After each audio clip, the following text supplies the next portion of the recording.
Umabot na sa higit 3,000 overseas Filipino workers sa Middle East ang ligtas na na-repatriate ng pamahalaan. Pinakahuli dito ay ang higit 100 na OFWs at kanilang dependents na dumating sa bansa kahapon. Si Jeremy Piscano sa sentro ng balita. Ilan pang repatriated OFWs ang dumating sa Pilipinas kahapon mula sa Kuwait.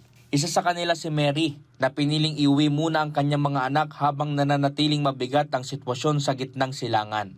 It's just that, siyempre may 2 kids ako, so kailangan ko umuwi. Lalo na ngayon, nagbabanta na naman sila. Isa rin sa mga nakauwi si Wawa.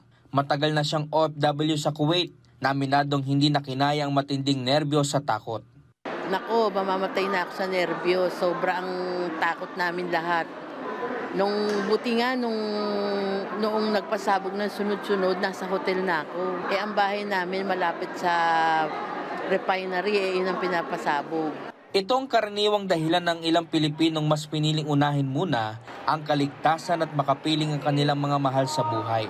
Sa 166 na repatriates ng Gulf Air Flight GF154, 16 sa kanila ay pawang mga dependent. Lumapag ang eroplano sa NAIA Terminal 3 bandang 1:20 kahapon matapos maantala ng halos 2 oras.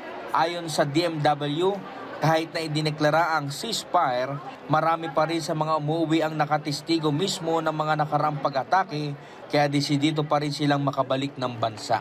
Umaabot na sa halos 3,900 ang naiuwing mga OFW at kanilang mga dependents sa ilalim ng patuloy na repatriation efforts.